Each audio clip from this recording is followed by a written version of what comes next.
రాష్ట్రం మొత్తం చూస్తే ఉమ్మడి ఆంధ్రప్రదేశ్లో కానీ ఇక్కడ కానీ విజనరీ సీఎం అంటారు ఆయన్ని. టెలివిజన్ తప్పితే ఇక్కడ ఆయనకి ఏం పెద్ద విజన్ నాకు లేదని నేను అనుకుంటున్నాను. నువ్వు హైదరాబాద్ కట్టినావు, సైబర్ టవర్స్ కట్టినావు, ఇంక ఏందేందో నువ్వు చెప్పి నువ్వు ఇంకా వచ్చి నేను ఇంత ఫూలిష్గా ఎయిర్పోర్ట్ కట్టి కూరగాయలు అమ్ముతా అంటాడు. నేను వచ్చే దారిలో అంతా మొత్తం టీడీపీ మయంలా కనిపిస్తుంది. మీరు 26 రండి, కుప్పం అంతా వైసీపీ మయం కనిపించకపోతే మళ్ళీ నేను పేరు మార్చుకుంటాను. ఈ అన్న క్యాంటీన్లు గొడవ ఏంటి, ఎందుకు పగలు అన్న క్యాంటీన్ అన్నదండి. దాని ఎవడైనా చచ్చిపోతే 3000 డొనేషన్ ఇవ్వమంటున్నాను, అన్న క్యాంటీన్ అని చెప్పి చెప్తాను.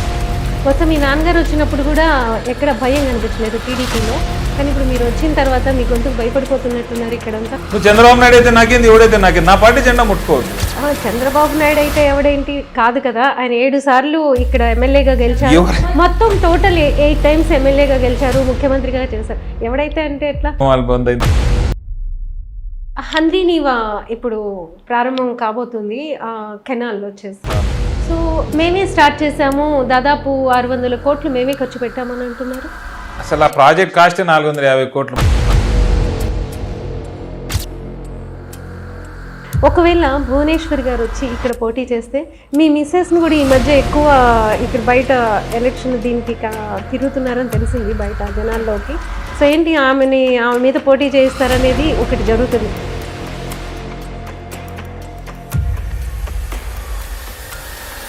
అంటే అనొచ్చు అనకూడదు తెలియదు, కానీ వాళ్ళు గొడవలు చేస్తే వాళ్ళకంటే ఎక్కువ గొడవలు మేము చేయగలుగుతాం, అంత మంచి క్యాడర్ మా దగ్గర ఉంది. Welcome to dot news.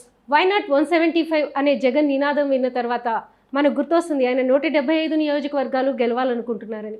అన్నిటికన్నా ఇక్కడ మనం చూస్తే ముఖ్యమైనది 175వ నియోజకవర్గం. అందులో జగన్ వదిలిన మిస్సైల్ భరత్, కేఆర్జే భరత్. ఆయన ఏం నచ్చింది ఆయనలో, ఎందుకు ఆయన్నే సెలెక్ట్ చేసుకున్నారు జగన్ గారు అనేది మనం ఇప్పుడు చూద్దాం. రేపు అసెంబ్లీ ఎలక్షన్స్కి ఇక్కడ రెడీ అవుతున్నారు. 26వ తేదీ జగన్ ఇక్కడికి రాబోతున్నారు. మళ్ళీ ఈ నియోజకవర్గానికి ఏమి హామీలు ఇవ్వబోతున్నారు, చంద్రబాబు కోటని బద్దలు కొట్టడానికి ఈ మిసైల్తో ఆయన ఏం చేయబోతున్నారో ఒకసారి మనం చూద్దాం. భరత్ గారు నమస్తే అండి. నమస్తే. First congratulations. అతి తక్కువ సమయంలో కుప్పంలో ఉండడం వల్లనే, బహుశా మీ తండ్రి గారి వల్ల కావచ్చు, కుప్పం నియోజకవర్గం ఒక టార్గెట్ వైసీపీకి కాబట్టి మీకు ఇమీడియట్గా పదవులు వచ్చేసినాయి అనుకోవచ్చా? అంటే ఇమ్మీడియట్గా పదవులు వచ్చినాయని అనడం కంటే కూడా మా కుప్పం డ్యూ ఉన్నింది ఇన్ని రోజులు. ఇక్కడ ఉన్నటువంటి కార్యకర్తలు కానీ ఇక్కడ పడినటువంటి కష్టం చంద్రమౌళి గారు ఒక 2014 to 19 తర్వాత, సో జగన్మోహన్ రెడ్డి గారి పరిపాలన ఎలాగైతే కుప్పం ప్రజల మనసులన్నీ మార్చిందో, అన్నీ కలిసిన తర్వాత ఎప్పుడైతే సర్పంచ్ ఎలక్షన్లలో, ఎంపీటీసీ ఎలక్షన్లో ఒక మంచి రిజల్ట్ వచ్చిందో, దాని తర్వాత జగన్మోహన్ రెడ్డి గారికి కానీ మా మంత్రి రామచంద్ర అన్నకు కానీ నిజంగానే కుప్పం ప్రజలు ఈసారి మార్పు కోరుకుంటున్నారు. ఇక్కడ నాయకత్వాన్ని పటిష్టం చేయగలిగితే మన టార్గెట్ ఏదైతే ఉందో కుప్పం సాధించాలి అనేటటువంటి టార్గెట్, అది మనం సాధించవచ్చు అని చెప్పి నాకు ఎమ్మెల్సీ పదవి ఇవ్వడం కూడా జరిగింది. అదే నమ్మకంతో నన్ను జిల్లా పార్టీ ప్రెసిడెంట్ చేశారని కూడా రామచంద్ర అన్న చేశారని నేను అనుకుంటున్నాను. సో పదవులు తొందరగా వచ్చినా కూడా దాని వెనకాల కష్టం మాత్రం చాలా ఉందని అయితే నేను భావిస్తాను. ఎన్ని సంవత్సరాల కష్టం? నేనైతే ఒక 4.5 years, దానికంటే ముందు చంద్రమౌళి గారు ఒక 5 years probably. So all and all సిన్సియర్గా ఒక 10 years పడినటువంటి కష్టం మరి ఈ రూపంలో వచ్చిందని అనుకుంటాను. ఎలా మీరు అంటే ఈ స్థాయికి ఎలా రాగలిగారంటారు? ఫాదర్ని తీసి పక్కన పెట్టి చెప్తే రామచంద్రారెడ్డి గారు మీ గాడ్ ఫాదర్ అని చెప్తారు. సో ఆయనకి మీకు ఎలా ఇంట్రాక్షన్ అయింది, ఎలా ఈ రాజకీయాల్లోకి రావడానికి మీకు మోటివేషన్ ఏంటి? అంటే అన్డౌటెడ్లీ రామచంద్రారెడ్డి గారు నా గాడ్ ఫాదర్ ఇప్పుడైనా కూడా. బట్ నాకు రాజకీయాలకి పెద్ద సంబంధం లేదు, మేము ఎప్పుడూ ఒక రాజకీయ కుటుంబం నుంచి వచ్చిన వాళ్ళం కూడా కాదు.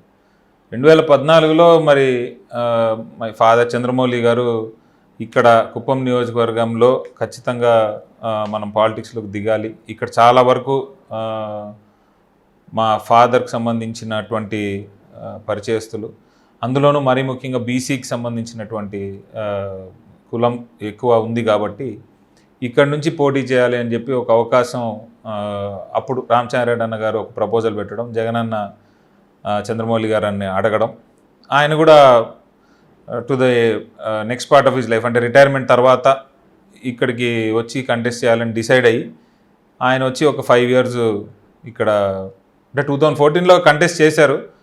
కంటెస్ట్ చేసిన తర్వాత చాలామంది కాన్స్టిట్యున్సీ వదిలేసి వెళ్ళిపోతారు, ఊరికే ఎలక్షన్ వరకు ఆయన్ని పెట్టారు అని అనుకున్నారు. కానీ he took it very seriously. He wanted to show that it will be done, it can be done. తర్వాత ఆయన మార్క్ ఆయన ఈ కాన్స్టిట్యున్సీ మీద వదిలేరు. బట్ అన్ఫార్చునేట్లీ 2019 ఎలక్షన్లో my father fell very sick. ఒక very peculiar form of cancer ఆయనకు రావడం. మరి ఆ టైంలో we all believe that he's going to come out of it. Cancer నుంచి ఆయన డెఫినెట్గా బయటకు వస్తారు అనేటటువంటి ఆశ ఉన్నింది. ఆ టైంలో మాకు ఇంకా వద్దన్న రాజకీయం, మేము కంటెస్ట్ కూడా చేయము అని రామచంద్రారెడ్డి అన్నకి చెప్పమన్నాడు. నేను ఫస్ట్ టైం అప్పుడు మిథున్ గారిని కలిశారు. అంతవరకు నాకు మిథున్ ఎవరో కూడా తెలియదు సరిగ్గా. మిథున్ అన్న దగ్గరికి వెళ్ళి, అన్న ఇప్పుడు డాడీ రాలేని పరిస్థితి, he has to undergo chemo immediately, so ఇంకా మేము పాలిటిక్స్లో కంటెస్ట్ చేయము. అప్పుడు వేవ్ బాగుండింది, గవర్నమెంట్ ఖచ్చితంగా ఫామ్ చేస్తామనే నమ్మకం స్టేట్ అంతా ఉండింది. సో ఎంపీ సీట్ ఏదైతే ఉందో అది ఖచ్చితంగా ఈసారి గెలుస్తామన్నా, వేరే క్యాండిడేట్ని పెట్టుకోమని డాడీ చెప్పమన్నారు అని చెప్పాను. మిథునన్న వాజ్ వెరీ రిలక్టెంట్. ఈ టైంలో అట్లా చెప్పకూడదు, మీ నాయన చాలా కష్టపడ్డాడు అక్కడ, మా అందరికి తెలుసు అని. రామచంద్రారెడ్డి అన్న సీఎం గారు డిస్కస్ చేసిన తర్వాత, ఏం పర్వాలేదు హాస్పిటల్ నుంచే కంటెస్ట్ చేయమనండి చంద్రమౌళి సార్ని అని సీఎం గారు చెప్పారు. నాకు తెలిసి సినిమాల్లో జరుగుతుందేమో అక్క ఇట్లాంటివి, ఎందుకంటే ఒక ఎమ్మెల్యే సీట్ రావడం అంటే ఎంత కష్టం అనేది మనందరికి తెలిసినటువంటి విషయమే. అది కూడా అలాంటి సిచ్యువేషన్లో మేమే ఇంకా మాకు వద్దు టికెట్ అని అనిన తర్వాత కూడా పర్వాలేదు, అయినా కూడా కుప్పంలో అంత కష్టపడ్డాడు సారు, పర్వాలేదు చంద్రబాబు నాయుడు మీద పోటీ అయినా కూడా నువ్వు హాస్పిటల్ నుంచి కంటెస్ట్ చేయని అపోజిషన్లో ఉండేటటువంటి పార్టీ చెప్పడం అంటే it shows their character. Both CM గారు కానీ మా మినిస్టర్ గారు కానీ. 2004-2009 ఎన్నికలు నేను ఇక్కడికి వచ్చి చూశాను. ఆ టైంలో అసలు వచ్చి ప్రచారం చేసుకోవడానికి, అంటే కాంగ్రెస్ నుంచి ప్రచారం చేసుకోవడానికి కూడా భయపడే పరిస్థితులు ఉండేవి. నైట్ అయితే కాంగ్రెస్కి సంబంధించిన వాళ్ళు బయటకు వచ్చేవాళ్ళు కాదు. నేను ప్రత్యక్షంగా చూశాను దాన్ని. సో ఒక ఐఏఎస్ ఆఫీసర్ అయ్యుండి మీ ఫాదర్ చాలా ధైర్యంగా ఈ నియోజకవర్గంలో పోటీ చేశారు. ఏంటి అంత ధైర్యం ఆయనకి? అండ్ బేసికలీ ఆయన క్యారెక్టరే అట్లాంటిది. ఎవరి దగ్గర కూడా he was a very sincere officer. ఎక్కడా కూడా ఆయన బడ్జ్ అయ్యేటటువంటి క్యారెక్టర్ కాదు. ఆయన సర్వీస్లో పనిచేసిన రోజులు అలాగే పనిచేశాడు. సర్వీస్ అయిపోయిన తర్వాత వెన్ ఈ టుక్ అప్ పాలిటిక్స్ ఈ టుక్ ది సేమ్ స్టాండ్స్. మరి 5 ఏళ్ళు ఒక సీఎం క్యాండిడేట్కి అగేన్స్ట్గా ఈ కాన్స్టిట్యున్సీలో ఉండి, తన సొంత కాన్స్టిట్యున్సీలో ఉండి ఫైట్ చేయడం అంటే అంత ఈజీ కాదు.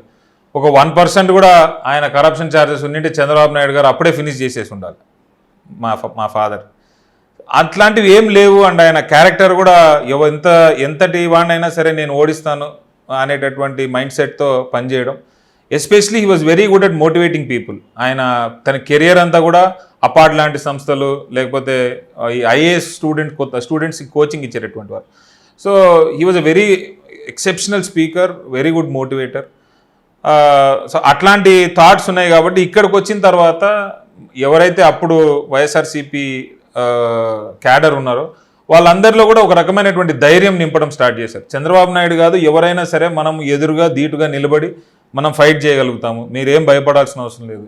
ఒక 2-3 ఇన్స్టెన్సెస్లో ఈ పోలీసు వాళ్ళందరినీ ఉపయోగించి ఒక దొంగ కేసులు పెట్టడం, మన వాళ్ళని హరాస్ చేయడం, ఇట్లాంటివి చేస్తే కూడా ఈ వెంట అప్ టు స్టేజ్ వేర్ ఎస్ఐని సస్పెండ్ చేయడం, హ్యూమన్ రైట్స్కి కంప్లైంట్ చేయడం, గవర్నర్కి లెటర్లు రాయడం, ఇవన్నీ కుప్పంకి కొత్త. ఇక్కడ అంటే ప్రజలకు సంబంధించినంత వరకు Chandrababu Naidu is the ultimatum. ఏదైనా చంద్రబాబు నాయుడు సీఎం లేకపోతే అపోజిషన్ లీడర్, అతన్ని ఎదురు ఒడ్డి నిలబడాలనేటటువంటి కాన్సెప్ట్ ఎవరికి తెలియదు. ఆ కాన్సెప్ట్ని first time my father face Chandrababu Naidu. And then he started giving hope to people. ఎవరైతే తెలుగుదేశం పార్టీ నాయకుల చేతిలో అన్యాయంగా అక్రమాలకు గురయ్యి వాళ్ళ మీద దొంగ కేసులు పెట్టి వాళ్ళ ఆస్తులు జప్తు చేసి అవన్నీ తీసుకొని ఉన్నారో అలాంటి వాళ్ళకి my father stood as a hope. కోర్టులో ఫైట్ చేయడం, వాళ్ళందరికీ న్యాయం చేసేటట్టు చేయడం, ఈ దొంగ కేసుల మీద ఫైట్ చేయడం, ఇవన్నీ చేసేటప్పటికి స్లోగా క్యాడర్లో కూడా నమ్మకం అనేది ఏర్పడుతూ వచ్చింది. 2019 తర్వాత ఇంకా జగన్మోహన్ రెడ్డి గారి పథకాలు కానీ ఆయన చేసినటువంటి సర్వీస్ కానీ మేము ఇక్కడ స్థిరపడి ఉండి మేము తిరుగుతున్నటువంటి తీరు కానీ మెయిన్గా రామచంద్రరెడ్డి అన్న ఎవరైనా సరే మన పార్టీ క్యాడర్ ఏ సమయంలో పోయినా వారికి అందుబాటులో ఉండడం, కుప్పం నియోజకవర్గం అంటే ఒక రకమైనటువంటి మీరు చెప్పినట్టు స్పెషల్ ఇంట్రెస్ట్తో పనులు చేపించడం, ఇవన్నీ చూసి ప్రజలకు కూడా సరే మనం తెలుగుదేశం పార్టీయే కాదు ఇక్కడ వైఎస్ఆర్సీపీ పార్టీని కూడా మనం నమ్మచ్చు, వాళ్ళ దగ్గరికి ఏదైనా పని ఉందని వెళ్తే వాళ్ళు నిజంగానే ఆ పని మనకు చేపించి పెడతారనేటటువంటి కాన్ఫిడెన్స్ని ప్రజల్లో ఇవ్వగలిగినాం. మీరు కూడా సివిల్స్కి ప్రిపేర్ అయ్యారని అన్నారు. సో ఎందుకంటే నేను ఇంజనీరింగ్ అయిపోయిన వెంటనే ప్రిపేర్ అయ్యాను. ఒకసారి అపియర్ అయ్యాను, I couldn't clear it. Second time నేను మెయిన్స్ క్లియర్ చేసి ఇంటర్వ్యూలో పోయింది. దాని తర్వాత నాకు ఐ హ్యాడ్ బెటర్ ఆఫర్స్, నాకు అబ్రాడ్లో మంచి ఆఫర్స్ వచ్చినాయి. సో నేను ఇంకా బిజినెస్ పరంగా అబ్రాడ్ వెళ్తున్నాను. అంతకన్నా మంచి ఆఫర్ ఇక్కడ ఇచ్చినారు. ఇది గాడ్స్ గ్రేస్ అనుకుంటా నాకు. ఇదంటే ఫీల్ అవుతుంది. నేను కోరుకున్నదైతే కాదు, కానీ నాకు ఇచ్చినటువంటి బాధ్యతని ఖచ్చితంగా కంప్లీట్ చేయగలుగుతాను అనేటటువంటి నమ్మకంతో దిగాను. But I'm extremely happy today. ఎందుకంటే ఇనీషియల్గా నాకు అర్థమయ్యేది కాదు. ఎందుకంటే కుప్పం నియోజకవర్గం అనేది చిన్నది కాదు, పాలిటిక్స్ అనేది కొత్త సబ్జెక్ట్. అందులోనూ చంద్రబాబు మీద ఫస్ట్ ఎలక్షనీరింగ్ కూడా అంత తెలియదు కదా. మేబీ తెలియదు నాకు. ఫస్ట్ టైం నేను పంచాయతీ ఎలక్షన్స్ చేసినప్పుడు ఇక్కడ మా ఎంపీ గారు ఉన్నారు, రెడ్డప్ప గారు అని చెప్పి, ఆయన మా అబ్జర్వర్ ఒక ఆయన ఉన్నారు రెడ్డప్ప, ఆయన పేరు కూడా రెడ్డప్ప. ఆయన వాళ్ళందరూ వచ్చి అంటే ఒక బూత్ ఎలా చేయాలి, ఒక ఎలక్షనీరింగ్ ఎలా చేయాలి, ఒక బూత్ ఏజెంట్ని ఎట్లా పెట్టాలి, ఒక ఎలక్షన్ పర్ఫెక్ట్గా ఎలా చేయాలి, అక్కడ ఎంతమంది ఏ క్యాస్ట్ ఓట్లు ఎన్ని ఉన్నాయి, ఎన్ని ఓట్లు పడతాయి, ఎన్ని ఓట్లు పడవు, దొంగ ఓట్లు ఎన్ని ఉన్నాయి, బూత్ ఏజెంట్ని కూర్చోబెడితే ఈ ఓట్లు పడకుండా చూడాలని మేమే ఓటు దీంట్లో మార్క్ చేసి ఇవ్వడం, ఇవన్నీ కూడా వాళ్ళు నాకు నేర్పించారు. So all that was the learning curve. First election నాకు ఇంకా గుర్తుంది, మా ఎంపీ రెడ్డప్ప సార్ గారిని ఇది TV9 రాజన్న అని ఒక ఆయన ఉంటారు, ఆయన ఇంటర్వ్యూ చేశారు. ఇంటర్వ్యూ చేసినప్పుడు ఆయన యూజ్ ఎక్స్ట్రీమ్లీ కాన్ఫిడెంట్, నేను మినిమం 70% గెలుస్తాను చూడు ఈసారి అని ఆయన అన్నారు. ఆయన కుప్పం నియోజకవర్గంలో మీరు ఏం మాట్లాడుతున్నారు సార్ అని దే హ్యాడ్ ఎ డిబేట్. నువ్వు గెలవకపోతే నేను ఎంపీ రిజైన్ చేస్తాను అన్నాడు. ఆయన చెప్పినట్టుగానే మేము 85% గెలిచినాం. సో ప్రజల నాడి అనేది వాళ్ళకి అర్థమైతే వచ్చింది. అంటే ఇప్పుడు I'm good at picking the pulse, కానీ అప్పట్లో భయం ఉండేది. మనకి మీకు ఇంత బాధ్యత పెట్టినారు, మనం తిరుగుతూ ఉన్నాము, అది ఏమవుతుందో అనేటటువంటి భయం ఉండేది. బట్ గడప గడప చాలా హెల్ప్ చేసింది నాకు. యాక్చువల్గా నేను ఫెమిలియర్ అవ్వడానికి, ప్రజల దగ్గరికి వెళ్ళి వాళ్ళతో మాట్లాడడానికి కానీ, అక్కడ వాళ్ళ సమస్యలు తెలుసుకోవడానికి కానీ, అవి సాల్వ్ చేయడానికి కానీ, సీఎం ఆఫీస్లో ఎలా పనులు చేయించుకోవాలనేది మినిస్టర్ గారు నేర్పించారు. అక్కడి వరకు పోయి ఎట్లా ప్రెషర్ పెట్టి పని చేయించాలి. ఎవరు చెప్పారు ఫస్ట్ అసలు మీరు కంటెస్ట్ చేయాలి ఇట్లా? అంటే జగన్ గారు అనౌన్స్ చేయకముందు మీకు ఈ పరిస్థితి వస్తుంది, మీరే కంటెస్ట్ చేయాల్సి వస్తుంది అనేది ఎవరు చెప్పారు? మిథునా లేకపోతే రామచంద్రరెడ్డి అన్న గారే? అంటే ఫస్ట్ నుంచి కూడా నన్ను ఆయనే మోటివేట్ చేస్తూ వచ్చాడు. మీ ఫాదర్ ఇంత కష్టపడ్డాడు, నువ్వు వదిలేసి వెళ్ళిపోవడానికి వీల్లేదు, ఎలక్షన్స్ అనేవి అంత ఈజీ కాదు, ట్రాన్సిషన్ అంత తొందరగా జరగదు, నీకు మంచి నాలెడ్జ్ ఉంది, నువ్వు బాగా చదువుకున్నావు, అర్థం చేసుకో నువ్వు. ఇట్ ఈస్ అంటే మా ఫాదర్ లాస్ట్ విష్ యాక్చువల్లీ ఇది గెలవాలి అనేది. He was extremely accomplished person. ఆయన ఏది అంత ఈజీగా ఓడిపోడు. సో 2014 ఓడిపోయినప్పుడు ఐ సా హిజ్ ఇది వెళ్ళేటప్పుడు కూడా మీకు ఒక టార్గెట్ ఇచ్చి వెళ్ళినాడని అనుకుంటాను. అక్క నేను రామచంద్రరెడ్డిని నమ్ము, సీఎం జగన్ గారికి ఎప్పుడు అంటే వైఎస్ ఫ్యామిలీకి ఎప్పుడు మోసం చేయొద్దు, ఏం అవసరం ఉన్నా రామచంద్రరెడ్డి గారిని నమ్ము. మనకు 70,000 మంది ఓట్లు వేసినారు, నీకు వీలైతే ఒక 5 ఏళ్ళు అక్కడే ఉండి వాళ్ళకి సర్వీస్ చేయి నన్ను నమ్ముకున్నందుకు. These are my father's last words. దాని తర్వాత నేను ఎలక్షన్కి ముందు చూశాను, 6 o'clock ట్రైన్కి ఎలక్షన్ రోజు తమిళనాడు నుంచి వచ్చేస్తారు ఓటర్లు చాలామంది. సో మళ్ళీ 11 o'clockది అంతా 4 o'clock వెళ్ళిపోతారు. గొడవలు ఏమన్నా ఉన్నా, ఐ థింక్ రిగ్గింగ్ ఏమన్నా ఉన్నా, ఆ కైండ్ ఆఫ్ వర్క్ ఇక్కడ జరిగేది. సో వాటన్నిటిని ఇప్పుడు మీరు ఎలా కంట్రోల్ చేస్తున్నారు? అంటే ఈసారి అంటే అనొచ్చు అనకూడదు తెలియదు, కానీ వాళ్ళు గొడవలు చేస్తే వాళ్ళకంటే ఎక్కువ గొడవలు మేము చేయగలుగుతాం. అంత మంచి క్యాడర్ మా దగ్గర ఉంది. అంతకుముందు లేదు అన్ఫార్చునేట్లీ. బట్ గొడవలు జరుగుతాయని అయితే ఈసారి నేను అనుకోనక్క. ఎందుకంటే అధిక శాతంలో ప్రాబబ్లీ స్టేట్లోనే అత్యధికంగా దొంగ ఓట్లు తీసినటువంటి కాన్స్టిట్యున్సీ కుప్పం. ఇది మేము పర్టికులర్గా ఒక సపరేట్ టీం పెట్టి ప్రతి ఒక్క పంచాయతీని చాలా క్షుణ్ణంగా అబ్జర్వ్ చేసి అక్కడ మా వాళ్ళందరితో మాట్లాడి ప్రతి వార్డ్ మెంబర్ దగ్గరికి వెళ్ళి వారితో మాట్లాడి ఈ పంచాయతీ ఎలక్షన్లు జరిగిన లిస్టు మళ్ళీ ఎంపీటీసీ ఎలక్షన్లు జరిగిన లిస్టు ఇవన్నీ కంపేర్ చేసి ఎవరెవరైతే ఇక్కడ నుంచి మైగ్రేట్ వెళ్ళిపోయినారో ఎవరెవరైతే ఇక్కడ ప్రస్తుతానికి నివాసం లేరో ఈ లాస్ట్ మినిట్లో మీరు చెప్పినట్టు ఆ ట్రైన్లలో బస్సుల్లో దిగి వచ్చి ఓట్లు వేసేటటువంటి వాళ్ళందరినీ ఐడెంటిఫై చేసి వాళ్ళందరి మీద ఫామ్ 7 అనేది రేజ్ చేసి ఒక 33,000 ఓట్లు దగ్గర తీసేయగలిగాం. లాస్ట్ టైం ఎలక్షన్ ఎడ్జ్ 30,000 చిల్లర. సో 33,000 ఓట్లు తీయించేశారు. ఇక్కడ బ్యాలెన్స్ అయిందా అనే అనుకుంటున్నాను. అంటే ఇంటెన్షనల్గా చేశారు? అది ఇంటెన్షనల్గా కాదు, బట్ అన్ని దొంగ ఓట్లు నిజంగానే ఉన్నాయి. ఎందుకంటే ఇంకా ఉన్నాయి. నేను ఇంకా ఇఫ్ యూ ఆస్క్ మీ నేను 45,000 ఓట్లు తీసేయాలనుకున్నాను, అన్ని తీయలేకపోయాను. ఎలక్షన్ కమిషన్ ఒప్పుకోలేదు. బట్ 33,000 ఓట్లు తీయగలిగే దాంట్లో మేము సక్సెస్ఫుల్ అయ్యాము. ఇంకా ఉన్నాయి కొన్ని, బట్ అవి బూత్లో ఓటు వేయకుండా చూసుకుంటామని అనుకుంటున్నాను. వీళ్ళకి అలవాటు అయిపోయింది. ఒక 30,000-40,000 ఓట్ బ్యాంకు, ఎవడు ఓటు వేసినా వేయకపోయినా వాళ్ళు వచ్చి ఓట్లు వేసుకొని ఆ మెజారిటీ అనేది అట్లే పెట్టుకోవడం ఒక 20 yearsగా నాకు తెలిసి తెలుగుదేశం పార్టీకి అలవాటు అయిపోయింది. ఐ థింక్ 2001లోనో ఎప్పుడో దెర్ వాజ్ రిపోర్ట్. ఆ రిపోర్ట్ ప్రకారం చంద్రబాబు నాయుడు గారు 110,000 దొంగ ఓట్లు చేర్చాడని చెప్పి ఒక ఆర్టికల్ వచ్చింది. అప్పటి నుంచి ఎన్ని ఓట్లు తీసేసినా ఇన్ని ఓట్లు అయితే తీయలేరు కదా. సో ఈసారి అయితే దొంగ ఓటు నేను ఫెయిర్ ఎలక్షన్ జరుగుతుంది, అక్కడి వరకు అయితే నేను ఖచ్చితంగా చెప్తాను. ఫెయిర్ ఎలక్షన్ జరిగితే మరి ఎలా ఉంటుంది రేపు? ఖచ్చితంగా ప్లస్ అవుతుంది. ఇప్పుడు అంటే మీరు తిరుగుతున్నారు కదా, మీరు అన్నారు గడప గడపకు వెళ్తే నాకు చాలా తెలిసింది అని చెప్పేసి. ఎలా ఉంది జనం స్పందన? అంటే నాకు తెలిసి 2 groups ఉన్నాయి ఇక్కడ. సో 2 groups మీ వైపు చూస్తున్నారా? మీ గ్రూప్ మీకు చూస్తారు ఎలాగూ. అటు టీడీపీ గ్రూప్ నుంచి ఏమైనా వలసలు అలాంటివన్నీ ఏమన్నా ఉన్నాయా? అంటే వాళ్ళు అర్థం చేసుకుంటున్నారా చేస్తున్నారని?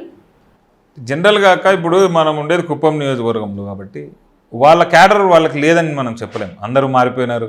ఎటువంటి పరిస్థితుల్లో 100% మా పక్కే ఉన్నారని నేను చెప్పట్లా. బట్ మనకు గెలవడానికి కావాల్సింది 51% మాత్రమే.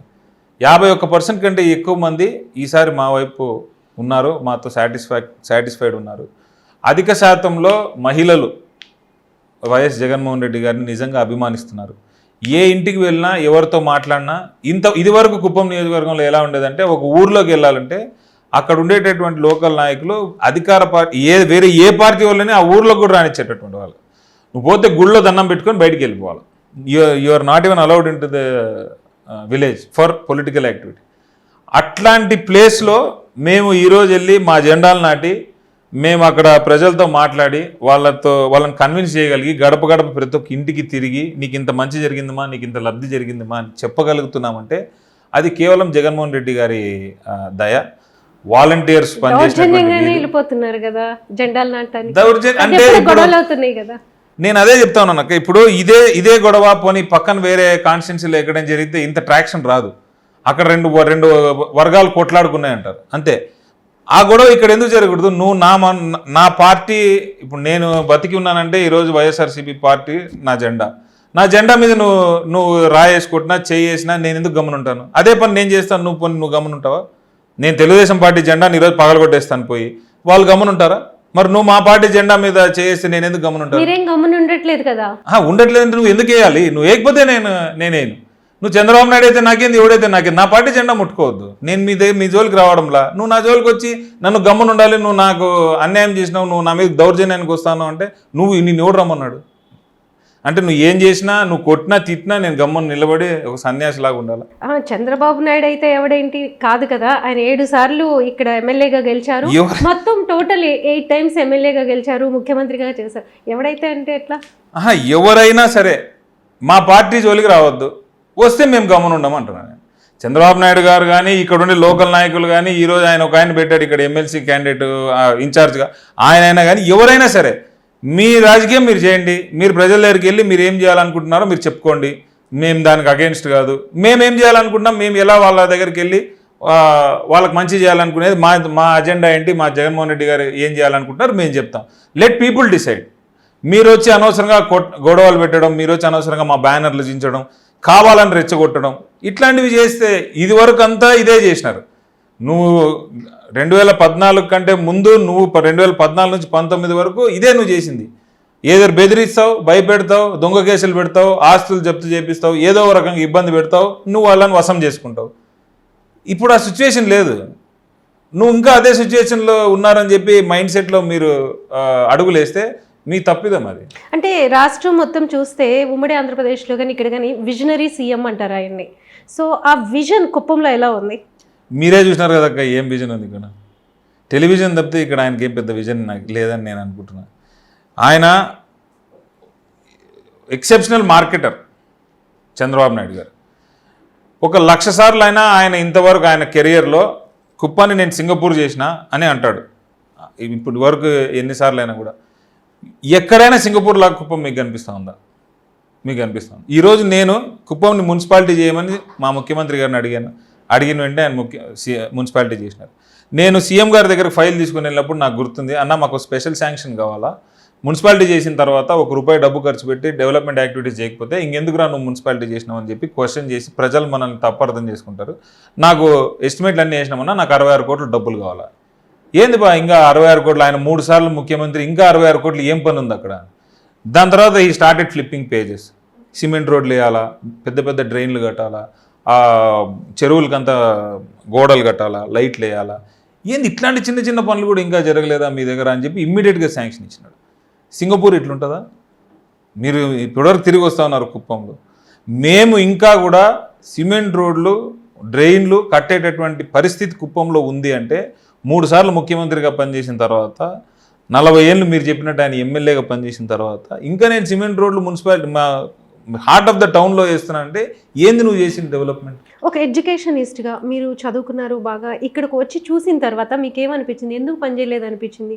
యాక్చువల్గా ఇది బీసీ కంచుకోట ఈ నియోజకవర్గం, కానీ ఆ సామాజిక వర్గం డామినేట్ చేస్తూ ఇంతకాలం ఇన్ని సంవత్సరాలు 7 సంవత్సరాలు ఆయన సీఎంగా ఉన్నారు.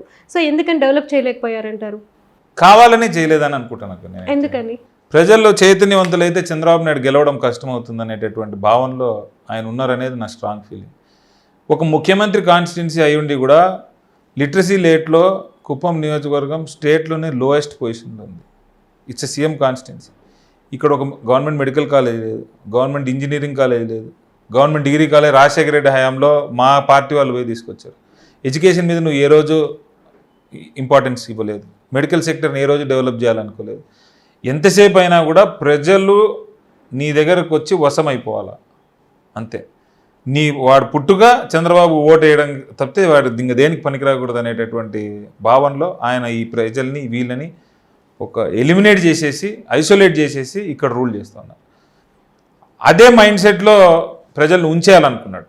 అందుకే వాళ్ళకు కనీసం డైలీ వేజెస్ కోసం ఇక్కడ నుంచి చాలామంది బెంగళూరుకి వెళ్తారు.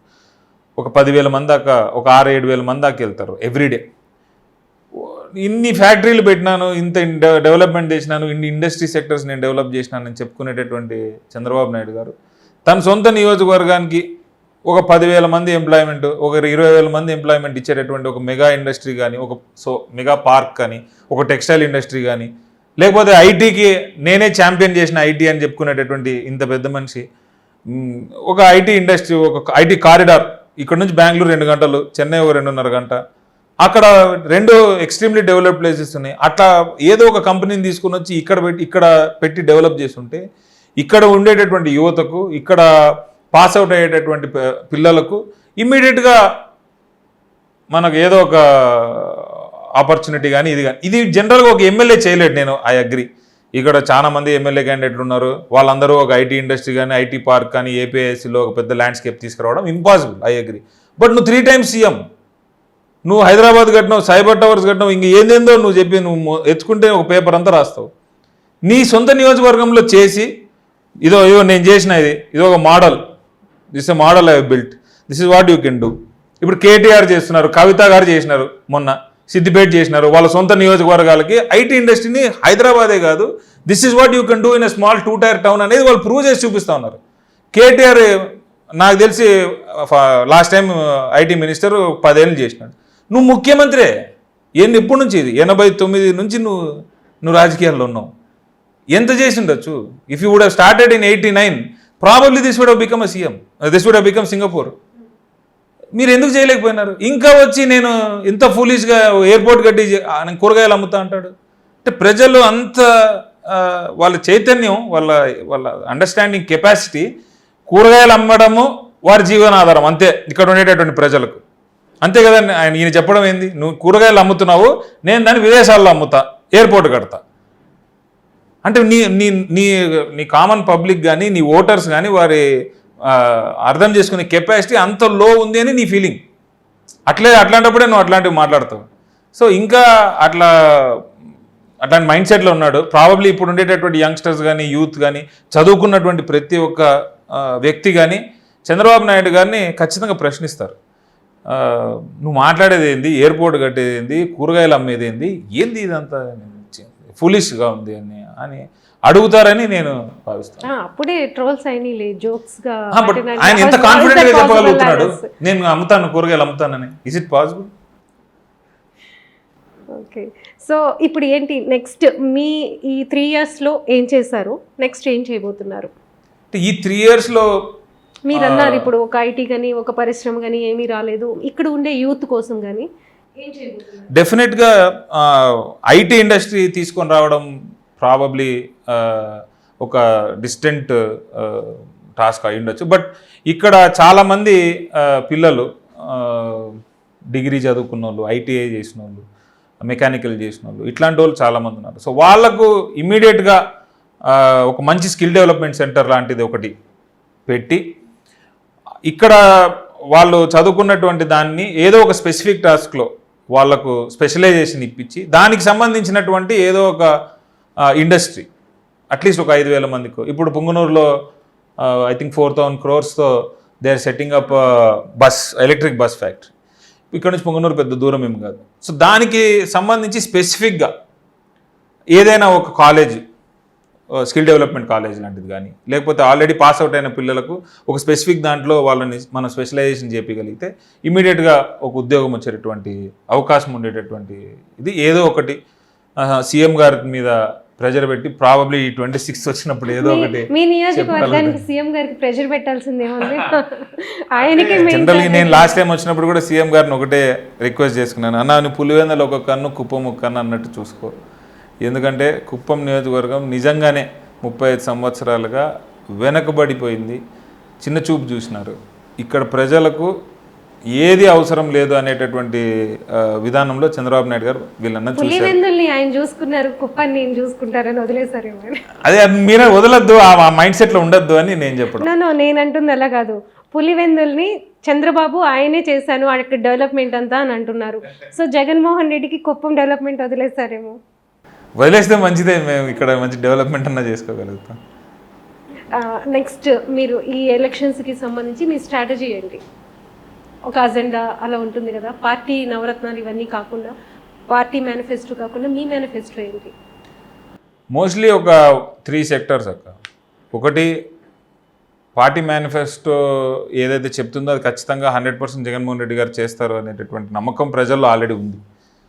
అది వదిలేస్తే ఈ యూత్ ఎవరైతే ఇప్పుడు మా కాన్స్టిట్యున్సీ నుంచి పాస్ అవుట్ అయ్యేటటువంటి యంగ్స్టర్స్ కానీ యూత్ కానీ వీళ్ళందరికీ నేను చెప్పినట్టు ఒక స్కిల్ డెవలప్మెంట్ కాలేజ్ కానీ, లేకపోతే దానికి సంబంధించి ఏదైనా job creation at least pass out అయిన ఒక 6 monthsలో నువ్వు ఏదో ఒక దగ్గర ఏదో ఒక జాబ్లో వెళ్ళి చేరే విధంగా ఐటీ సెక్టర్కి సంబంధించి కానీ ఏదైనా సరే మెయిన్ ఒక స్కిల్ డెవలప్మెంట్ సెంటర్, పెద్ద స్కిల్ డెవలప్మెంట్ సెంటర్ ఇక్కడ పెట్టాలనేది మా ఐడియా. హంద్రీనీవా ఇప్పుడు ప్రారంభం కాబోతుంది కెనాల్ వచ్చేసి. సో ఎందుకని 1 year క్రితం జగన్మోహన్ రెడ్డి గారు ఇక్కడికి వచ్చినప్పుడు ఆయన చెప్పారు ఇది ఫినిష్ చేస్తాము అని చెప్పి, మాట ఇచ్చిన విధంగానే ఆయన నెరవేర్చారు. సో దీనివల్ల ఎంత ఉపయోగం ఉంటుంది మీ నియోజకవర్గానికి? ఖచ్చితంగా ఇది ఒక drought prone area, all said and done. చిత్తూరులో కుప్పం అందులోనూ ఎక్కువ డ్రౌట్ ప్రోన్ ఏరియా. మేము వర్షపాతం మీదనే డిపెండ్ అయ్యేటటువంటి ఏరియా కాబట్టి ఎప్పుడైతే హెచ్ఎన్ఎస్ఎస్ ద్వారా వాటర్ మనం తీసుకొని రాగలుగుతామో ఇక్కడ ఉండేటటువంటి ప్రజలందరికీ కూడా ఈ సాగునీరుకు కానీ తాగునీరుకు కానీ నీళ్ళు తీసుకొని వచ్చినారు అనేటటువంటిది చాలా సంతోషకరమైనటువంటి విషయం. మరి చంద్రబాబు నాయుడు గారు నిజంగానే ఆయన 5 ఏళ్ళు ముఖ్యమంత్రిగా ఉండి కూడా హెచ్ఎన్ఎస్ఎస్ కంప్లీట్ చేయలేకపోవడం అనేది చాలా బాధాకరమైనటువంటి. మేమే స్టార్ట్ చేసాము, దాదాపు 600 కోట్లు మేమే ఖర్చు పెట్టామని అంటున్నారు. అసలు ఆ ప్రాజెక్ట్ కాస్టే 450 కోట్లు, మరి 600 కోట్లు వీళ్ళు ఎట్లా ఖర్చు పెట్టినారో నాకు తెలియదు. నిజమే వాళ్ళే స్టార్ట్ చేసి ఉండొచ్చు, కానీ దీనికి ఇప్పుడు శంకుస్థాపన వేసినంత మాత్రాన ప్రాజెక్ట్ అయిపోయినట్టు కాదు. నువ్వు అట్లా అనుకుంటే కుప్పం బ్రాంచ్ కెనాల్ ఏముంది, మొత్తం హెచ్ఎన్ఎస్ఎస్ స్టార్ట్ చేసింది రాజశేఖర రెడ్డి గారు. కుప్పం వరకు నీళ్ళు తీసుకొని పోవాలని చెప్పింది రాజశేఖర రెడ్డి గారే. ఆ ప్లాన్స్ అన్ని శాంక్షన్ చేసింది రాజశేఖర రెడ్డి గారే, దానికి పునాది రాయేసింది రాజశేఖర రెడ్డి గారు. ఆయన మొదలుపెట్టి నీకు నిజంగా చిత్తశుద్ధి ఉండిండే నువ్వు అంటే నేను చెప్పేది, నువ్వు వేరే కాన్స్టిట్యున్సీ అయితే వదిలేయి, నువ్వు లైట్ తీసుకో. నీ సొంత కాన్స్టిట్యున్సీ, సొంత నియోజకవర్గం, నీకు ఓట్లు వేసిన ప్రజలు, నిన్ను ముఖ్యమంత్రి చేసిన ప్రజలు, 8 సార్లు నిన్ను 7 సార్లు నిన్ను ఎమ్మెల్యేగా చేసిన ప్రజలు, వాళ్ళ మీద నీకు కొంచెమైనా ఆ ఫీలింగ్ ఉండాలా. అయ్యో నా వాళ్ళు, నా ప్రజలు, నా నియోజకవర్గం నేను ఖచ్చితంగా చేసుకోవాలా అనేటటువంటి ఫీలింగ్ ఆయనకు 1% కూడా లేదనేది మా బాధ. ఎంతసేపు అయినా కూడా నేను ముఖ్యమంత్రి అయిపోయినా, మీ దయాదాక్షిణ్యాల వల్లే ముఖ్యమంత్రి అయినా, ఇంకోసారి మళ్ళీ జన్మంటుంటే నేను కుప్పంలోనే పుడతా, ఇట్లాంటి సినిమా డైలాగులు కొట్టడం తప్పితే ఆయనకు నిజంగా ఇంట్రెస్ట్ లేదు. HNSS it's a very important project. Kuppam ప్రజలకు చిరకాల కోరిక, ప్రాబబ్లీ ఎప్పటి నుంచో మీరు ఇస్తా ఉన్నటువంటి ప్రామిస్. మీకుండేటటువంటి టైంలో మీరు ఏమి ఇంత డెవలప్మెంట్ ఇన్ని పథకాలు లేదు, ఇన్ని స్కీమ్లు లేదు, మీరు మ్యాక్సిమం డబ్బులు అంతా తీసుకుని డెవలప్మెంట్నే మీదనే ఖర్చు పెట్టినా అని చెప్పుకునేటటువంటి వాళ్ళు 450 కోట్ల ప్రాజెక్ట్ ఎందుకు కంప్లీట్ చేయలేకపోయినారు? సింపుల్. నువ్వు కంప్లీట్ చేయకపోగా ఇదే స్టంట్లో అక్కడ వీకోట వరకు నీళ్లు తీసుకొచ్చేసి వీకోటలో జలహారతులు చేసి పూజలు చేసి కుప్పానికి నీళ్ళు ఇచ్చేసిన అని చెప్పేసి వెళ్ళిపోతే నువ్వు ప్రజల్ని మోసం చేసినట్ట లేదా? కుప్పం ప్రజల్ని సారీ లేట్ అయింది నేను చేయలేకపోయినాను, మళ్ళీ వచ్చినప్పుడు చేస్తానన్నా చెప్పు. ఇదేం మోసం? నీళ్ళు తీసుకొచ్చి పూలు చల్లేసి నేను కుప్పానికి నీళ్ళు ఇచ్చేసిన, నేనే ఇచ్చిందని చెప్పుకొని వెళ్ళిపోవడం ఎంత ఫూలిష్. వస్తే మీ నాన్నగారు వచ్చినప్పుడు కూడా ఎక్కడ భయం కనిపించలేదు టీడీపీలో, కానీ ఇప్పుడు మీరు వచ్చిన తర్వాత మీ గొంతుకు భయపడిపోతున్నట్టున్నారు ఇక్కడంతా. ఎందుకు భయపడతారు? భయం ఏం లేదు, బట్ ఐసోలేట్ అయిపోయినట్టుంది కదా కనిపిస్తుంది. ఎందుకు అంటే ఇప్పుడు ఆయన కుప్పం గురించి ఆలోచించే పరిస్థితి వచ్చినట్టుంది, మొత్తం పార్టీ గురించి స్టేట్ గురించి మర్చిపోయి ఆ సిచ్యుయేషన్ క్రియేట్ చేసినట్టున్నారు ఇక్కడ. ఆ విషయంలో నిజంగా మేము సక్సెస్ అయినామనేది చెప్పాలి. ఎందుకంటే ఆయన ముఖ్యమంత్రిగా ఉన్నా లేకపోయినా కూడా కుప్పానికి ప్రాబబ్లీ 5 ఏళ్ళ టర్మ్లో ఒక టర్మ్లో 5 సార్లు వస్తే ఎక్కువ చంద్రబాబు నాయుడు గారు. బట్ ఈసారి మేము 50 సార్లు రప్పిద్దామని డిసైడ్. ఇల్లు కూడా కట్టుకునే ఇల్లు అంటే ఇప్పుడు ఆలోచన కట్టుకోవాలి కదా. నేను అనేది నీకు అక్కసుండి నీ సొంత నియోజకవర్గంలో 35 ఏళ్ళు అయిపోయింది నువ్వు ఇక్కడ ఎమ్మెల్యే గెలవబట్టి. ఒక ఇల్లు కడితే ఏంది నష్టమేమి? నీకు అంత డబ్బు ఉంది, 2% అమ్మితే 400 కోట్లు వస్తుంది. నువ్వు ఒక ఇల్లు కట్టుకుంటే నష్టం ఏమి? అంటే నీకు నిజంగా ప్రజల మీద, ఈ ప్రాంతం మీద, ఇక్కడ ఉండాలి, ఇక్కడ వీళ్ళతో మనం నడవాలి, you have to be a part among them అనేటటువంటి ఫీలింగ్ ఉంటే ఇట్లాంటివి ఎవరు చెప్పడు. నువ్వు ఓటు ఇక్కడ మాడిపించుకో, నీకు ఇక్కడ ఇల్లు ఎందుకు కట్టుకోవడం లేదు, ఇవన్నీ ఎవరు చెప్పాల్సిన అవసరం లే. అది నీ బాధ్యతగా నువ్వు ఫీల్ అయితే నువ్వు చేస్తావు. నిజానికి పార్టీ అధ్యక్షులు కానీ లేకపోతే సీఎంలుగా ఉన్న వాళ్ళు అంతేమి నియోజకవర్గాలకి ఏం పెద్ద వెళ్ళినట్టు మనకు కనిపించదు. పార్టీ అధ్యక్షులు అంటే నీ నియోజకవర్గంలో పనన్నా చేయాలి కదా ఖచ్చితంగా. ఇప్పుడు జగన్మోహన్ రెడ్డి గారు ఖచ్చితంగా సంవత్సరంలో 2 సార్లు ఆయన నియోజకవర్గానికి వెళ్తారు. 2 సార్లు వెళ్ళడమే కాదు, అక్కడ పోయి రివ్యూలు పెట్టుకుంటారు. అక్కడ ఏమేమి పనులు జరుగుతున్నాయి, ఏమేమి పనులు జరగడం లేదో వాళ్ళు తెప్పించుకుంటారు. అత్యధిక శాతంలో నాకు తెలిసి ఈ రాష్ట్రం మొత్తం మీద పులివెందులకు ఎక్కువ డబ్బులు ఇచ్చింటారేమో ఆయన సొంత నియోజకవర్గం కాబట్టి. మరి ఇక్కడ ఎగ్జాక్ట్లీ ఆపోజిట్ జరుగుతుంది. ఈయన రాడు, వచ్చినా రోడ్ షో చేసి వెళ్ళిపోతాడు, ఒకరితో రివ్యూ పెట్టాడు. కరోనా టైంలో ఆయన ఇక్కడ లోకల్ ఎమ్మెల్యే, అవునా కదా? కరోనా టైంలో ఎక్కడున్నాడు చంద్రబాబు నాయుడు? పోనీ చంద్రబాబు నాయుడు గారికి ఏజ్ అయిపోయింది, ముసలోళ్ళని బయట తిరగద్దని చెప్పినారు, ఓకే. మరి అన్నేళ్ళు 40 ఏళ్ళు నమ్ముకున్నటువంటి ప్రజలు ఏమైపోవాలా? మీ సొంత పార్టీ వాళ్ళు ఏమైపోవాలా? ఎవరికి ఫోన్ చేయాలా? నీ సొంత పార్టీ క్యాడర్ ఒకరికి ఇంట్లో కరోనా వచ్చింది, వాడికి హాస్పిటల్లో బెడ్ దొరకడం లేదు, ఎవరికి ఫోన్ చేయాలి? చంద్రబాబు నాయుడు గారు not available, wife not available, కొడుకు నాట్ అవైలబుల్, ఎవరికి ఫోన్ చేయాలి వాళ్ళు? ఇక్కడ పిఎస్లో మా కార్యకర్తలు నాకు చేసినారు, నా వల్ల కాకపోతే నేను రామచారెడ్డి చేసి ఇక్కడ పిఎస్ కాకపోతే పక్కన స్విమ్స్లో ఇప్పించిన. ఇంకెందుకు నువ్వు ఒక లీడర్గా అంటున్నాను నేను. ముఖ్యమంత్రి అయ్యి ఏం లాభం? కరోనాలో ఇక్కడ రాలా, ఇప్పుడు భువనేశ్వరమ్మ గారు వచ్చారు 2 రోజుల క్రిందట, వచ్చి ఇంకో 10 రోజుల్లో ఎలక్షన్ నోటిఫికేషన్ వస్తూ ఉందంటే ఇప్పుడు అన్న క్యాంటీన్లో మొదలు పెడుతున్నారు. ప్రజల్ని ఇంకెంత ఫూల్స్ చేస్తారు? నువ్వు సరే అన్ని నియోజకవర్గాల్లో ఇట్లా చేసినారంటే నేను ఒప్పుకుంటాను. నేను వచ్చే దారిలో అంతా మొత్తం టీడీపీ మయంలా కనిపిస్తుంది. ఏంటి వైసీపీ వాళ్ళు వాపు చూసి బలుపనుకుంటున్నారా ఏంటి అని కూడా ఒక థాట్ వస్తుంది కదా చూసే అంటే మేము ప్రజల్లో ఉన్నాము కాబట్టి మేము అవన్నీ చేయట్లా, వాళ్ళు లేరు కాబట్టి చూపించుకోవడానికి చేస్తున్నారు. అండ్ రెండోది నేను చెప్పినట్టు నిన్నటి వరకు భువనేశ్వరి గారిది పర్యటన ఉంది కాబట్టి ఆమె ప్రతి మండలంలో వెళ్ళి అక్కడ అన్న క్యాంటీన్ ఓపెన్ చేయాలని చెప్పి తిరిగారు. సో దానికి సంబంధించి బ్యానర్స్ వేశారు. మీరు 26 రండి, కుప్పం అంతా వైసీపీ మయం కనిపించకపోతే మళ్ళీ నేను పేరు మార్చుకుంటాను. ఈ అన్న క్యాంటీన్లు గొడవ ఏంటి, ఎందుకు పగలు అన్న క్యాంటీన్ అన్నదండి, దాన్ని అన్న ట్రాక్టర్ అనాలి. అన్న క్యాంటీన్ కదా, అదొక ట్రాక్టర్. వచ్చినప్పుడు కూడా మేమేం దాన్ని కొట్టలేదు, చింపలేదు, ఏం చేయలేదు. అదొక ట్రాక్టర్ మీద ఒక 100 మందికి వాళ్ళు ఒక హోటల్లో ఆర్డర్ ఇస్తారు ఫుడ్. ఆ ఫుడ్ హోటల్ నుంచి తీసుకొచ్చి వాళ్ళు ఒక 3-4 నిలబడి వడ్డిచ్చేసి పోతారు.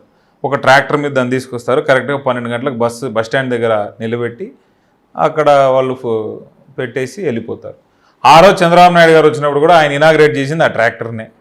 మరి ఆ క్యాంటీన్ అని ఎందుకు అన్నారో దాన్ని మేము ట్రాక్టర్ని ఎవరు ఇరగొట్టగలుగుతారక? ధ్వంసం ఎట్లా చేయగలుగుతావు నువ్వు ట్రాక్టర్ని?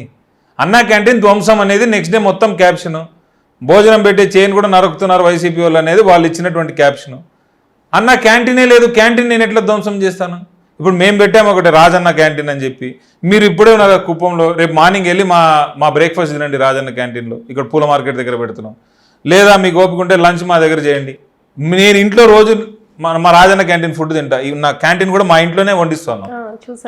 అది నేను మాకున్న చిత్తశుద్ధి. రోజు మా ఇంట్లో అక్కడ ఏమైతే వండుతారో అది 100% మేము తింటాం. అంటే ఫుడ్ క్వాలిటీ ఎట్లుంది, ఏది ఎట్లా చేస్తున్నారు, ఎవడు పోతున్నాడు అనేది ఎవడో ఒకటి క్రాస్ చెక్ మా సొంత ఫ్యామిలీ చేస్తూ ఉన్నారు. మీరేం చేస్తారు? ఎవడైనా చచ్చిపోతే 3000 డొనేషన్ ఇమ్మంటున్నాం, బర్త్డేకి 3000 డొనేషన్ ఇమ్మంటున్నాం, ఇంకోటి ఏమన్నా ఉంటే 3000 డొనేషన్ ఇస్తే ఆ డొనేషన్ తీసుకొని పోయి హోటల్లో కడితే ఆ హోటల్లో రాజన్న క్యాంటీన్, అదేంటే అన్న క్యాంటీన్ అని చెప్పి పెడతా ఉన్నారు. ఏంది ఇదంతా? నువ్వు చేయాలనుకుంటే చిత్తశుద్ధి చేయి. నిజంగా భోజనం పెట్టాలని నీకుంటే, నిజంగా ప్రజల ఆకలిని తీర్చాలని మీకు అనిపిస్తే మీరు చేయండి, కరెక్ట్గా చేయండి.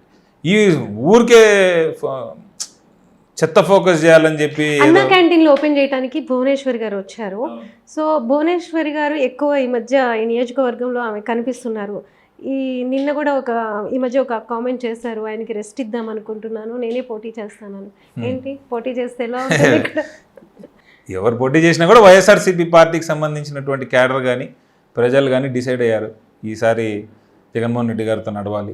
ఆయన చేసినటువంటి మంచి క్యాడర్ డిసైడ్ అయ్యారు, ఆ క్యాడర్ కూడా వాళ్ళు డిసైడ్ అవుతారు కదా. భువనేశ్వరి గారు వస్తే ఎలా ఉంటుంది సిచ్యువేషన్? ఇక్కడ ఒక జనరల్గా ఒక నానుడు ఏంటంటే, ప్రతిసారి తెలుగుదేశం వాళ్ళు చెప్పేది కూడా, మీరు చంద్రబాబుకి తప్పితే వేరే వాళ్ళకి ఓటు వేస్తే మీ ఓటు వేస్ట్ అవుతుంది, ఆయన గెలిస్తే సీఎం లేకపోతే అపోజిషన్ లీడర్, మీరు ఎందుకు ఓటు వేస్ట్ చేస్తారు? మరి ఈసారి భువనేశ్వర్ గారు నిలబడితే అట్లా చెప్పగలుగుతారా? చెప్పలేరు. రెండోది 80% మహిళా ఓటు ఈరోజు వైఎస్ఆర్సీపీ పార్టీతో ఉంది. మహిళలు ఎవరైనా సరే ఎక్కడ పోయినా ఎంత మాట్లాడినా ఏం చేసినా కూడా వాళ్ళకు మనసులో మాత్రం నిజంగా జగన్మోహన్ రెడ్డి మనకు మంచి చేసినాడు, మన కుటుంబానికి ఉంది కానీ బయటకు వస్తున్నారా? 100% వస్తున్నారు, 100% వస్తున్నారు. ఎక్కడ భయం అనేది వాళ్ళకి కనిపి, నువ్వు పోయి మాట్లాడాలి అంతే. మీరు వెళ్ళి మాట్లాడండి మహిళలతో, నిజంగానే నీకు వచ్చిందమ్మా, మంచి జరిగిందా? నాకు జరిగింది. ఎవరు ఓటు వేస్తావు? నేను జగన్కే వేస్తాను, ధైర్యంగా చెప్తారు. వాళ్ళేం జంకడం కూడా లేదు, ఎవరైనా వేరే వాళ్ళు వచ్చి అడుగుతారేమో. ఒకవేళ భువనేశ్వర్ గారు వచ్చి ఇక్కడ పోటీ చేస్తే మీ మిస్సెస్ను కూడా ఈ మధ్య ఎక్కువ ఇక్కడ బయట ఎలక్షన్ దీనికి తిరుగుతున్నారని తెలిసింది బయట జనాల్లోకి. సో ఏంటి ఆమె మీద పోటీ చేయిస్తారనేది ఒకటి జరుగుతుంది, అది రూమరా లేకపోతే టాకా, నిజమా? లేదు అట్లేం లేదు. మేము చిన్నప్పటి నుంచి friends, classmates. We studied together. Love marriage. So ఇక్కడ లోకల్ లేదు, హైదరాబాద్లో. అంటే తన father is an IPS officer, మా ఫాదర్ ఒక ఐఏఎస్ ఆఫీసర్. సో బ్యూరోక్రాట్స్గా వాళ్ళు ఫ్రెండ్స్ కొనినారు, మేము చిన్నప్పటి నుంచి ఫ్రెండ్స్. సో నేను పడుతున్న కష్టంలో తను పాలు పంచుకోవాలని చెప్పి, అండ్ ఈ పసుపు కుంకుమ అనేది ప్రతి ఒక్క మహిళను దగ్గరికి వెళ్ళి ఈసారి మాకు సపోర్ట్ చేయండి అని చెప్పి అడగడానికి నా కష్టానికి ఆమె తోడుగా వచ్చింది తప్పితే ఇవన్నీ అంటే భువనేశ్వరి నుంచి ఆ స్టేట్మెంట్ వచ్చిన తర్వాత మీ ఇద్దరి మీద కూడా ఇది జరుగుతుంది అన్నట్టు. మీరు చెప్తుంటే తెలుసా నాకు. లేదు, చాలా నడుస్తుంది అది. అప్పుడు వాళ్ళ మిసెస్ ని తీసుకొస్తారేమో అన్నట్టు. అంటే విమెన్ పోటీ పడతారు అది.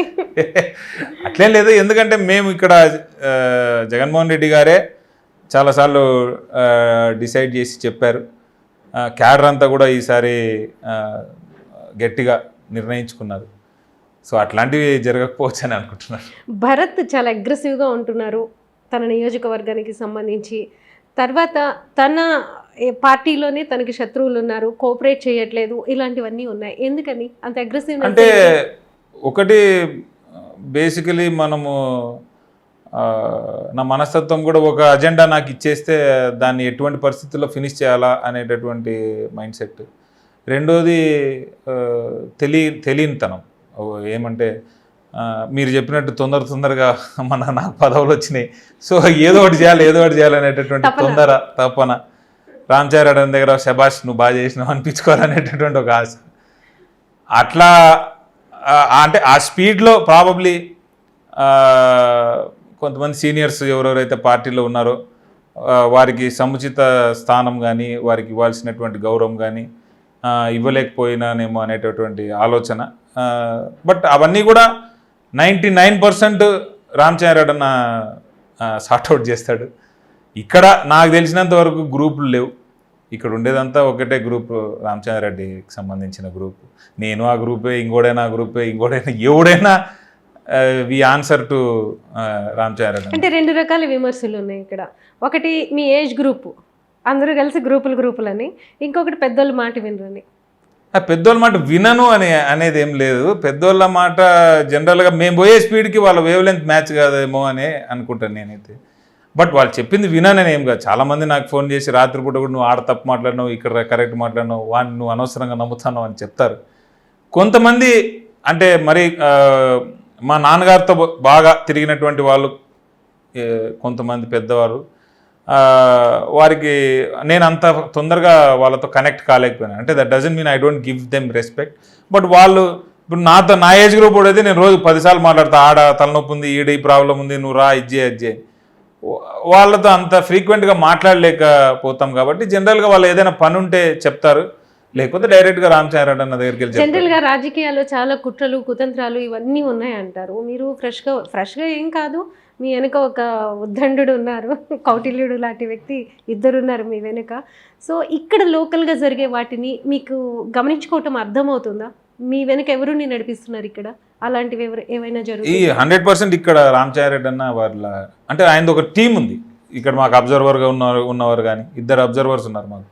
మా ఎంపీ గారు ఎస్పెషలీ ఎక్స్ట్రీమ్ సపోర్ట్. సో ఇంత నెట్వర్క్ నా పైన ఆల్రెడీ ఉంది. నేను కొత్తగా చేయాల్సిన అవసరం ఏం లేదు. ఏ చిన్న డిస్టర్బెన్స్ జరిగినా నాకంటే ముందు మిథునన్నకు కానీ రామచంద్రరెడ్డి అన్నకు కానీ వెళ్ళిపోతుంది అది. అక్కడ నుంచి నాకు వాట్సాప్ మెసేజ్ వస్తుంది, ఫలానా జరుగుతుంది, నువ్వు ఫలానా చూడు అని చెప్పి. So that way I'm very lucky actually. నేను చేసే మిస్టేక్స్ని కరెక్ట్ చేయడానికి, లేదా నీ వెనక ఫలానా జరుగుతుంది. పొంగనూరులో కన్నా ఎక్కువ కుప్పంలో కాన్సంట్రేట్ చేశారు మిథున్ మీద కన్నా కూడా. నిజమే.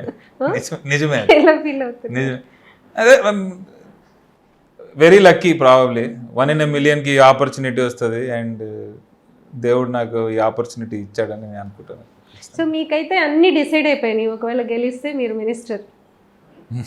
ఏంటి అది అసలు? గెలుపు ఇంపార్టెంట్ అక్క మనకు ఫస్ట్. దాని తర్వాత వచ్చినా రాకపోయినా నేను పెద్ద దాని గురించి ఆలోచించడం లేదు, ఆలోచించాను కూడా. నన్ను నమ్మి నా మీద ఇంత పెద్ద బాధ్యత పెట్టారు ముఖ్యమంత్రి గారు. కానీ అంతకంటే ఇంపార్టెంట్ రామచంద్రరెడ్డి నా మీద. ఎక్కడ నాకు ఏ ప్రాబ్లం వచ్చినా కూడా ఈ రోజు వరకు నాది తప్పనింది కానీ, లేదా నువ్వు ఇట్లా చేసినావు అని కానీ, లేదా నువ్వు కరెక్ట్గా చేయడం లేదని కానీ ఏ రోజు రామచంద్రరెడ్డి అన్న కానీ అంత మాట్లాడలేదు.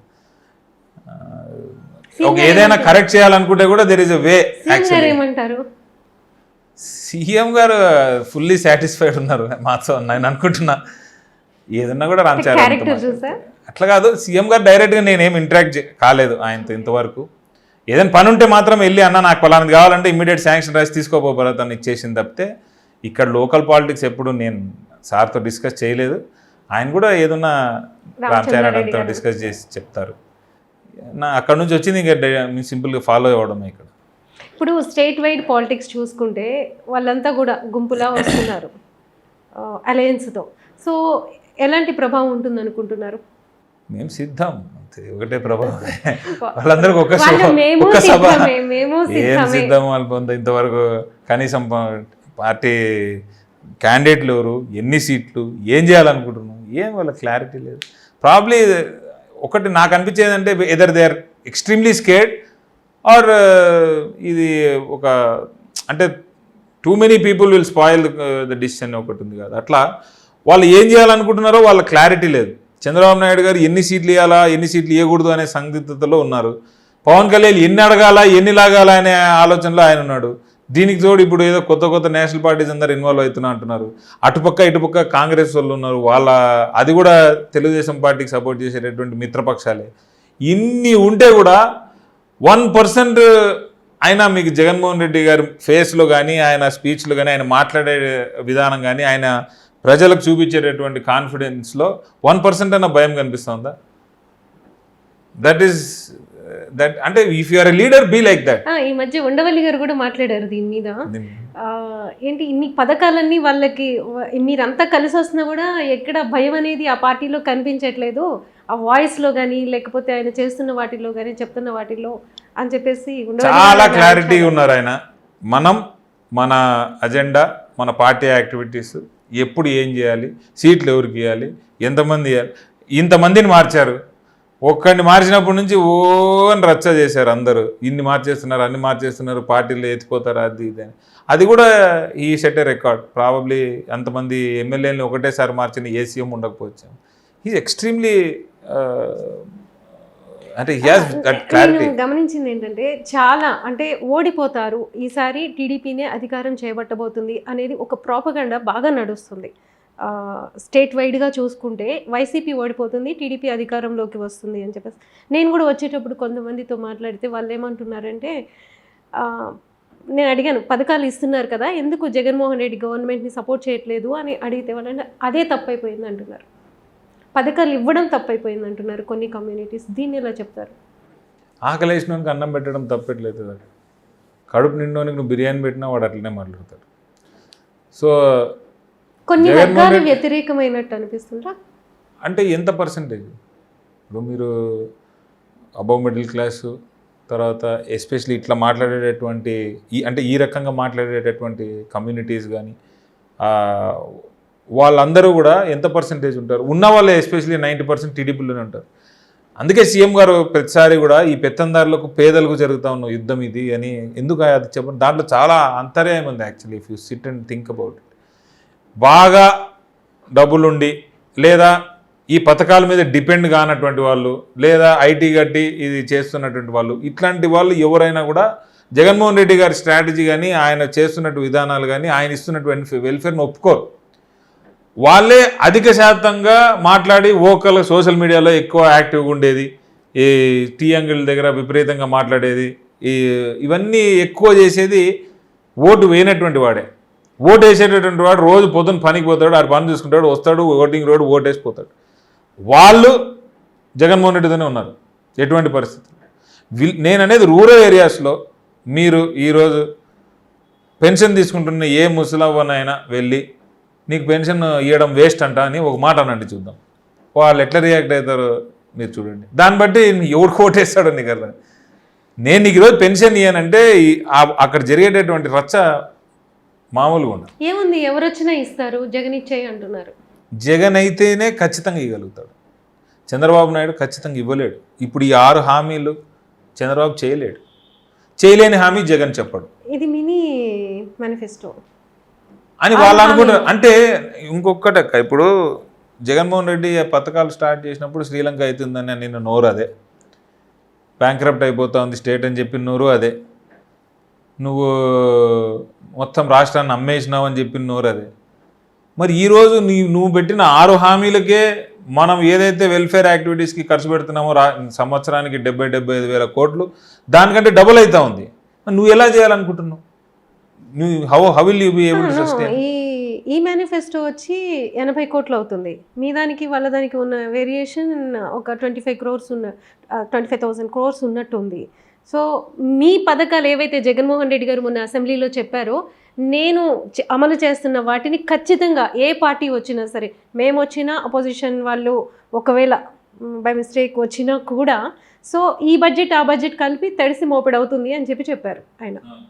సో అలా వాళ్ళది ఎక్కువైంది తప్ప మినీ మేనిఫెస్టోకి ఏమి ఎక్కువేం లేదు కదా. అంటే మేము ఇప్పుడు అంటే మినీ మేనిఫెస్టోలో పెన్షన్ లేదు, మరి పెన్షన్ ఇవ్వరంటారా?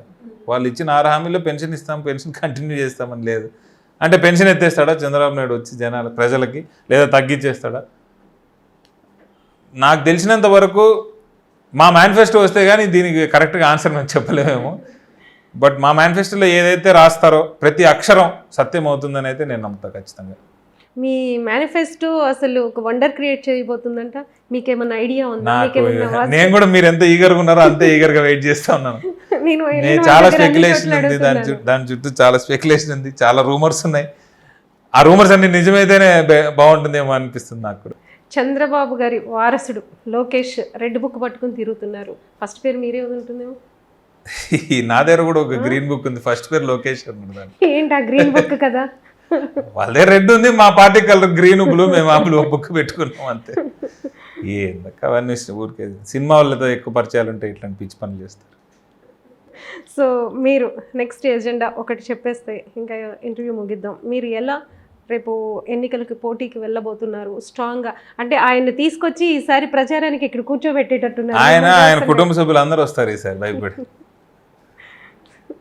అంటే ఒకటికప్పుడు 100% మేము ఏదైతే చేయగలిగినామో వాటన్నిటినీ ప్రజలకు ఖచ్చితంగా గుర్తు చేసే కార్యక్రమంలో మేము ఉన్నాం. ఇప్పుడు ఈ 4 ఏళ్ళు మేము ఇంత మంచి చేయగలిగినాం, ఇంత అవైలబుల్గా ఉండగలిగినాం, నీకు ఏదైనా సమస్య వస్తే నేను తీర్చగలిగిన, నేను ఇన్ని ఇల్లులు తిరగగలిగిన, అక్కడ ప్రజలకు అందుబాటులో ఉండగలిగిన, నాయకులకు కానీ ప్రజలకు కానీ, ఇవన్నీ నన్ను మీరు గెలిపించగలిగితే ఇంకా మెరుగ్గా చేయగలుగుతా, ఇంకా బెటర్గా చేయగలుగుతా.